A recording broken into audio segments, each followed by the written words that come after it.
Welcome back to UFit TV. Today we're recording episode 33 and I'm with David. And David really wants to talk to us today about soreness. Should I be sore? Is it good to be sore? What's soreness from?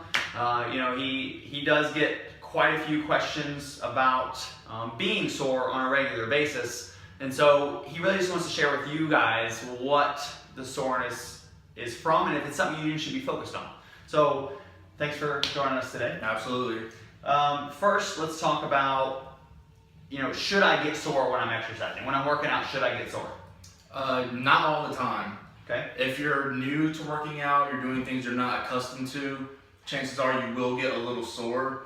Over time, you get a little more used to doing these things and you'll become more accustomed to it, so you won't be as sore as often. Okay. So, is there a length of time that I'm going to exercise before I get sore? So like if I'm a beginner, right, odds are I'm going to be sore. Yes. But is it after 2 weeks that I'm less sore? Is it after a month? Do we know? Is there an actual timeline on that? There's no real timeline. If you have a progressive overload, the soreness might continue. If this week you're lifting a certain amount of weight for your bicep curl and you're sore from that, and then you continue lifting a little bit more weight, you might continue to be sore, especially if you're in a specific rep range. You're doing 10 to 12 exercise reps, and it's starting to get a little sore, starting to burn. Then you probably are going to keep getting sore. Okay, so I'm not seeing progress if I'm not getting sore, correct? I'm still going to see progress. You will still see progress. Okay. The soreness is not the determining factor of your progress.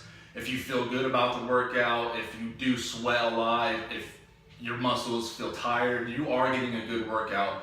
The muscle soreness, again, from the progressive overload that you're getting, when you lower, again with the bicep curl, when you're lowering the weight, you're lengthening the muscle, and that's going to cause the soreness. Your muscle's lengthening and it's getting a little micro tears. Okay, got it. So basically it's breaking down how much you break down the tissue really defines how much you're going to be sore. Yes. Okay, cool. So, if I'm exercising, say I work out for an hour versus a half hour, is it really all just progressive overload, meaning how much weight and how many sets I'm doing?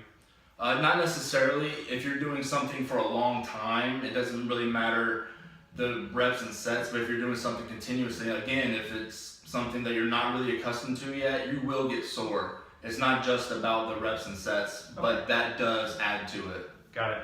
And any tips on getting rid of soreness? So if I am super sore and I want to kind of eliminate that, what tips do you have for us to get rid of that soreness? The biggest tip that I could give is make sure you're getting enough sleep. That helps with getting rid of the soreness. Another one is don't avoid moving the area that's sore. A lot of times people will have sore biceps or legs from squats, and they'll want to sit on that and try to favor that, and that's just going to keep it sore. It's going to keep it stiff. So if you can do some stretching, some light foam rolling, maybe some lighter exercises, not anything intense. Get some blood flow. Get some blood flow going, and that'll help the soreness. Okay, cool. Again, today was episode 33 of UFit TV with David telling us about soreness, how it's not really that important to be sore, and kind of why we get sore. Next week, we've got lots of great information coming your way, so make sure you tune in for episode 34 and beyond.